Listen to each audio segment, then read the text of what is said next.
Yesterday, Sarati explained that when the person attains Uddiyabaya Jnana, the person sees the arising and passing away of the Nama Rupa.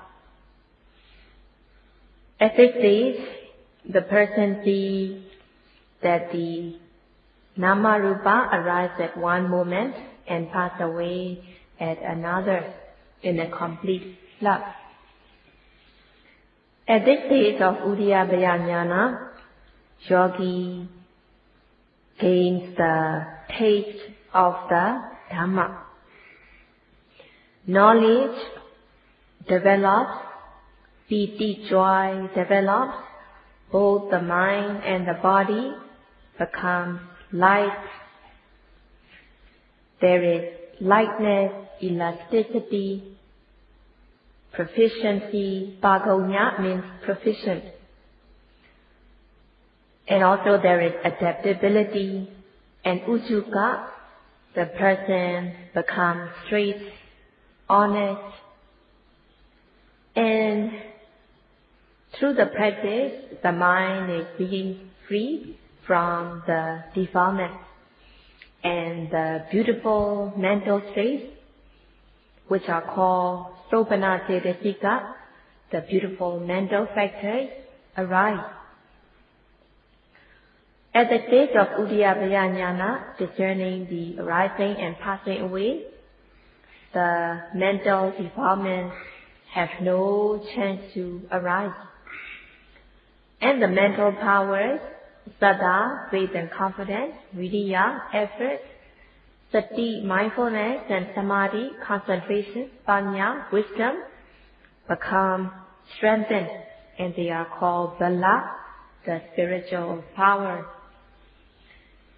Just as when the person takes vitamins, the physical body becomes strong, healthy, and there is the physical stamina able to withstand the opposite state.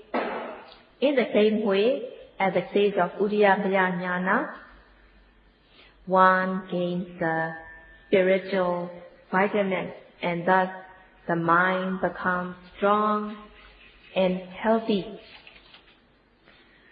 So just as when the person has physical resistance, the person can withstand heat and cold. Through the practice, when the person gains Saddha, Viriya, Sati and Samadhi and Panya, faith and confidence, effort, mindfulness, concentration and wisdom, then the person develops spiritual resistance. And at this stage, even if the others persuade the person that this path is not correct, the person will not believe in others. The person builds up the courage to refrain from unwholesomeness and the courage to perform wholesomeness. Sati, mindfulness, becomes strong, and thus one will not let one's mind go freely without any control. Having wisdom, one has the reflection, the prudence, what is beneficial or not, and what is suitable or not. At the stage of Uddiyabaya Jnana, yogi even discerns the small, minute objects in detail, and yogi does not miss or fail to note anything. The person has moral shame and moral fear from kilesa defilement, and at this stage, hiri and ottappa, moral shame and moral fear, arise in leaps and bounds. And the person will not let the mindfulness to be lost. So the person takes even more care. And even if there is missing or failing to note, the person notices it, and the person has shame and fear from lack of mindfulness. And yogi gains benefit from Satipatthana practice immediately, and his or her life will change dramatically. The person uplifts one's life through the practice of Satipatthana. One cannot uplift one's life with material wealth or the power or the other things, but one can only uplift oneself through the practice of Satipatthana. At this stage, there will not be transgressions by body and speech. There is not transgression, not even in the mind, and thus the person is said to be protecting others from being hurt. So if the majority of the people practice the Satipatthana meditation, if the Satipatthana practice spreads in the whole world, it will be very pleasant.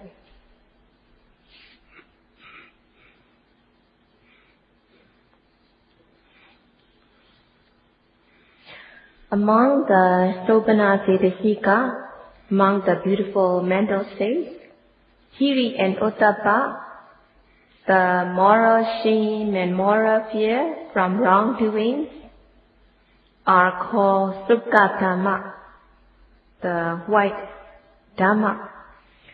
Sukha Dhamma is compared to the color white. Wearing white color Wearing white color, it dispels or repels the heat. Sukha Dhamma are the Hiri and Ottappa, moral shame and moral fear, that purifies the person, and thus compared to the white color. Ahirika and Anuttappa, lack of moral shame and moral fear, are compared to the black color. Wearing black color, the black clothes absorbs the heat. So in the same way, Ahirika and Anuttappa absorb the unwholesomeness, whereas Hiri and Ottappa, moral shame and moral fear, repels the unwholesomeness. Having Hiri and Ottappa, moral shame and moral fear, one takes extra care not to commit transgression, and the person will take more care so that one will not commit wrongdoing, and thus one will be protecting others from being hurt. They are also called Lokapala Dhamma, as they are guardians of the world.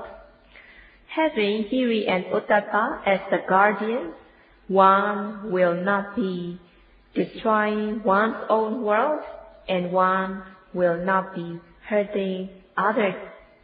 Having moral shame and moral fear, one will refrain from wrongdoing by body and speech, refraining from the wrongdoings physically and verbally. Having moral shame and moral fear, one will not take other people's belongings by force, one will not destroy others, and one will not have the wrong view that good deeds do not bring good results, bad deeds do not bring bad results, and thus the person will be cultured physically, verbally, and mentally. Having Lokapala, the guardian dhammas of the world, one's own world will not be ruined, and one will not be disturbing the surroundings. So Hiri Ottappa are called Sukha Dhamma, as they purify the person, and they are compared to the white color. And Lokapala Dhamma, as they guard and protect the world. Having hiri and ottappa, one's life will not be inferior, but one will shine. So it is also called Deva Dhamma, as hiri and ottappa make the person shine with virtue.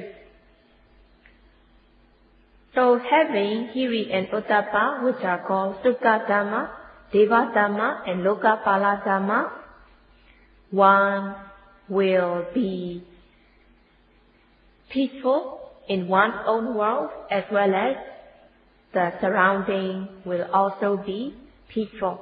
So if the number of people who have hiri and ottappa increase, then the world will be very peaceful.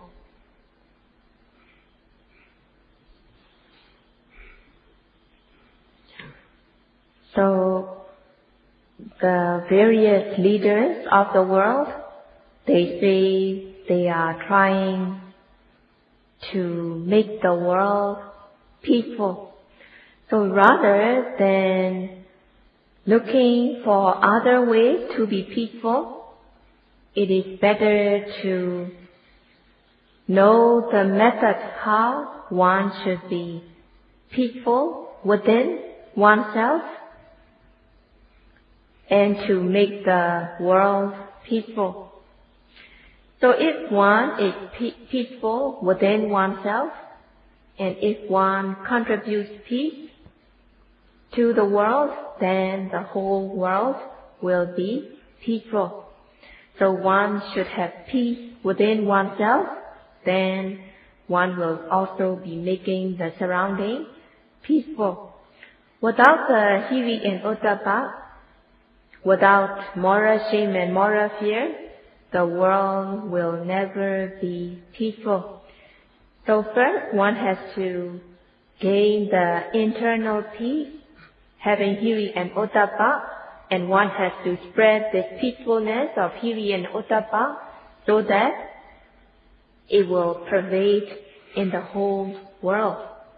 But instead, if they are inventing weapons and ammunition and talk at the same time for peace, it will not be meaningful at all. And Sayadaw explains the Dhamma taste of passaddhi, tranquility. Passaddhakayo sukham vedeti, the person who has tranquility will experience happiness. So if both the mind and the body become tranquil, then the person feels comfort and happiness, and there is sukha, happiness. The happiness associated with the knowledge of discerning fast arising and passing away develops, and the whole body feels as if oozing in coolness, as if going to a cool place from the hot weather. And in this way, the person feels cooling, oozing feeling.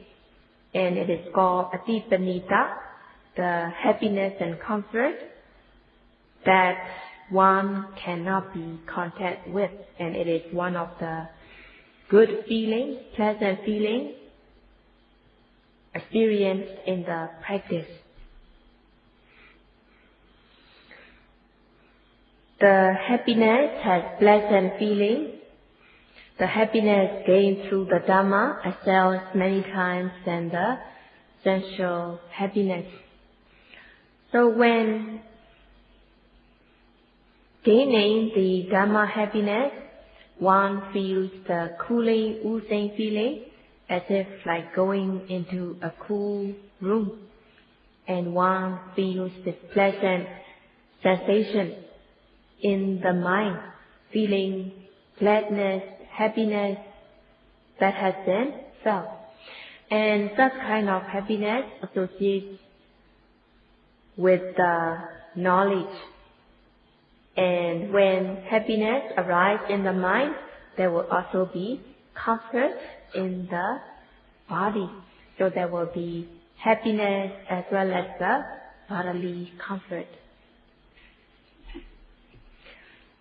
The quality of the Dhamma is that it is good in the beginning, it is good in the middle, and it is good in the end. Just by hearing the Dhamma, one will be free from the internal heat.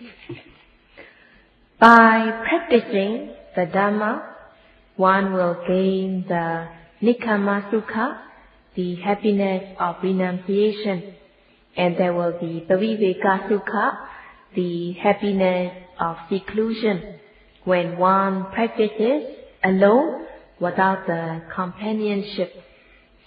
When the mind becomes free from the defilements such as raga, there will be Upasama Sukha, happiness gained by suppressing the defilements. At the stage of Udiyataya Jnana, the preliminary path that is leading to the Ariya Magga will become amazingly strong.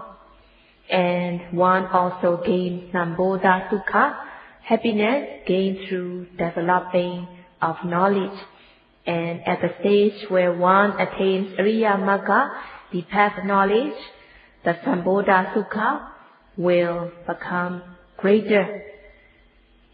At the stage of Udiyataya Jnana, there will be cooling, oozing feeling pervading the whole body that is unresistible.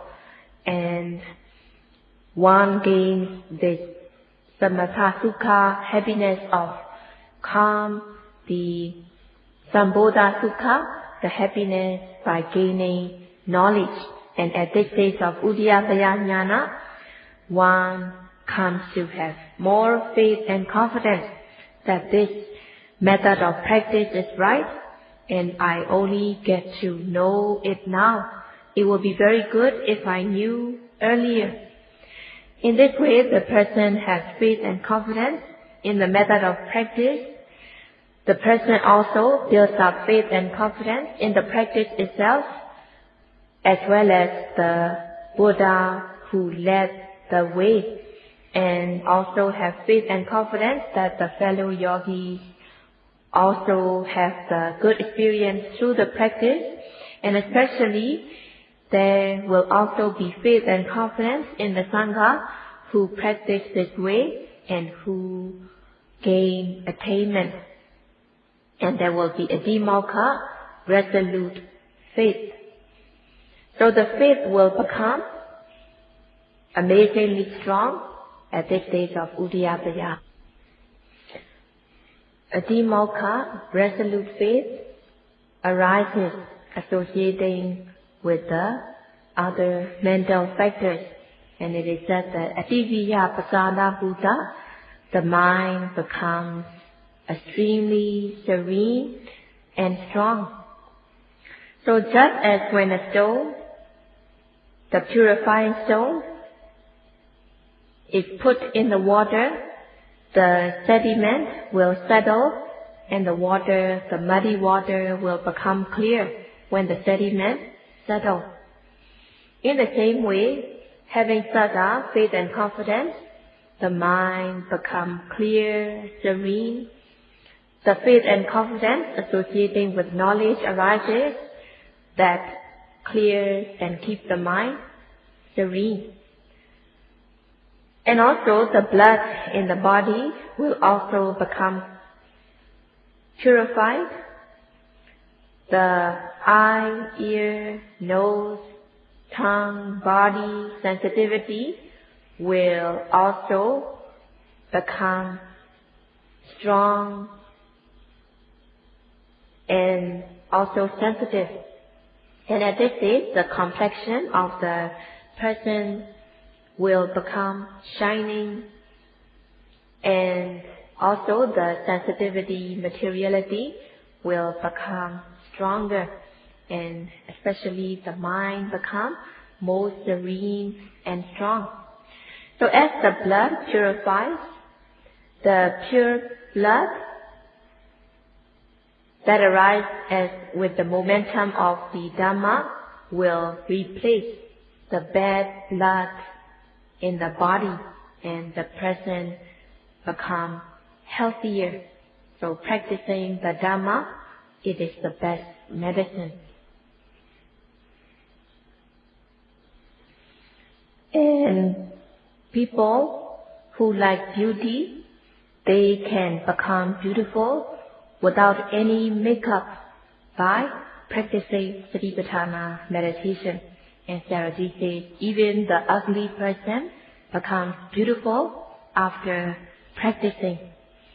So one can become beautiful without putting on any makeup through the practice of Satipatthana.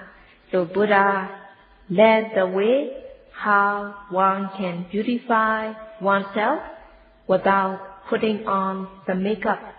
And the Dhamma makeup will not go off after the existences. But the makeup goes off after putting on a while, and especially the clothes, the makeup, they become outdated after using it for some time. But the Dhamma makeup will never become outdated, but it will keep on beautifying the person life after life. Pakaha is the viriya, the asserting effort. In the beginning of the practice, yogi asserted arambhadhatu, the initial effort. And the effort has to be stepped up to nikamadhatu, the step up effort in order to drive out laziness and to overcome difficulties. In order to gain one's goal, one has to step up the effort stage by stage, culminating effort till one reaches one's goal. So the viriya effort gains momentum, and effort arises associating with Vipassana practice. And one has to step up the effort stage by stage so that it will not deteriorate, it will not stagnate in the middle, but it will be uplifted. So the effort should neither be slack nor too excessive. The effort should not be excessive that the mind slips away from the object. The effort should not be slack that it falls short of the object, but it should be balanced. And assertion of effort here is used as pakaha. Sati here is called upatthana, as the mind, the noting mind, is firmly established on objects, even the small, minute objects. So whatever the object arises, the noting mind will be firmly established on the object, that sati, mindfulness, become good quality mindfulness. So sati mindfulness arises associating with the vipassana, being able to note closely in every object, even in minute details. Just as when a pillar is erected, the pillar will be firm in the ground, that it will not shake, but it will be very firm. In the same way, sati mindfulness will be firmly established on the object. So whatever the object arises, there will not be missing or failing to be mindful. Paṇḍitā Sayadaw, mindfulness enters into the object. Paṇḍitā Sayadaw, mindfulness arises in great momentum. the noting mind rushing onto the object. Patharitva pavatati, the mindfulness covers, spreads onto the whole object that has been noted, and sati here is called upatthana. When sati, mindfulness, gains momentum, discerning the fast arising and passing away, at this stage, the person even remembers events that had taken place many years ago, while the person in the childhood. So the things that cannot be remembered by ordinary mind can be remembered when sati, mindfulness, becomes strong. And these events are remembered in detail. So the example is given here, having Dipa Chakku, the divine eye. The person who has the divine eye will see other beings from the other universe.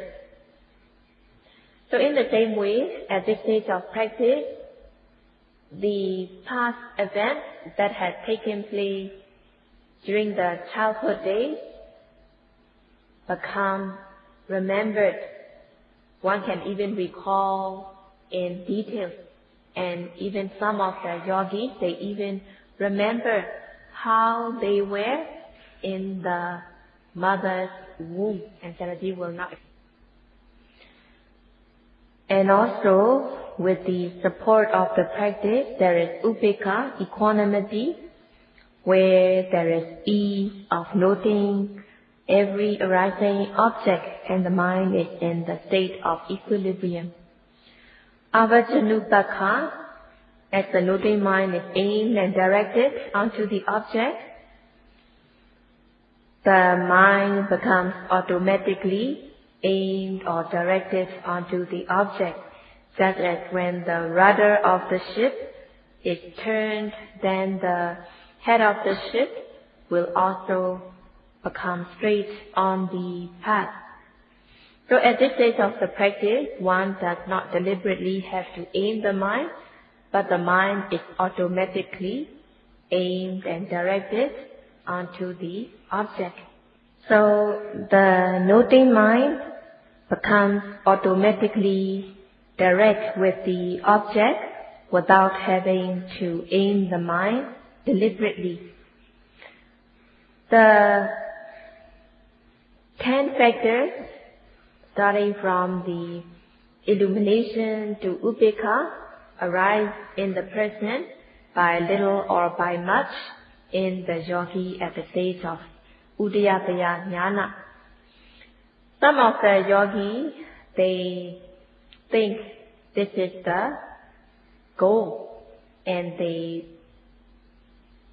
by being mistaken that these experiences are the goal, then they will be deviated from the right path.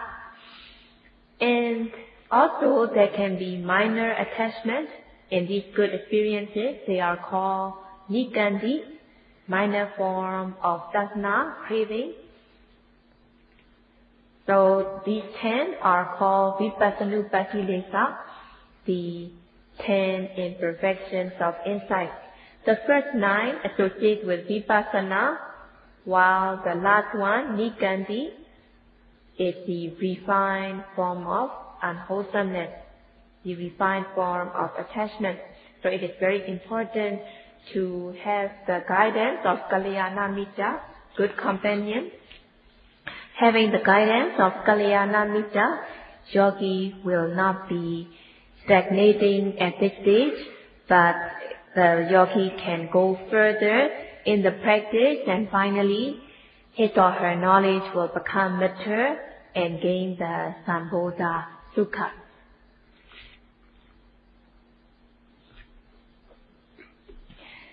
Buddha taught, like in a riddle, that one's mind should not go out and one's mind should not stop in sight. So Buddha said, kind of like in a riddle, that one should be free from these two extremes of the mind going outside and not stopping inside. And the Kaccayana Thera, the Arhat, explained in detail what it means. When coming across objects, and if there is lack of mindfulness, there can be greed coming across desirable objects, there can be hatred, aversion, anger coming across undesirable objects, and there can be delusion, not knowing, not discerning the nama rupa. Not being mindful, these defilements arise, and it is said that the person's mind has gone out. So one should be mindful of every arising object so that one's mind will not go out. So yogis should understand the teachings of the Buddha, what it means that the mind goes out, and how one should practice not to let the mind go out. In order not to let the mind go out, one should be mindful of every arising object with aim and effort, with sustained mindfulness, and by discerning correctly, the mind will not go out. In the practice, when the yogi attains Uddiyapaya Jnana, there arises the imperfections of insight, the experiences become amazingly good, and the yogi becomes attached with these good experiences. Being attached with these good experiences, it is said that the mind is stopping inside. So, being attached with these good experiences, the person cannot go further. The person is stagnating. So one should be mindful not to let this attachment arise. That is, to be mindful of the object, and if attachment arises, one should note it right away so that one can overcome this stage. So one should not be stopping inside. So, being free from these two extremes, in continuing the practice, one can attain Nibbana by attaining the path and fruition knowledge. And as one becomes a Sotapanna, one will never be inferior or degraded. And yogis are now practicing according to the teachings of the Buddha, and they can gain the true happiness. When the yogi attains the Uddiyapaya Jnana, and if yogi continue to practice, she can attain Nibbana in this very life. And Saraji will continue to explain tomorrow what is the ultimate happiness one can gain through the practice of Satipatthana. And this will be all for today. Sadhu, sadhu, sadhu.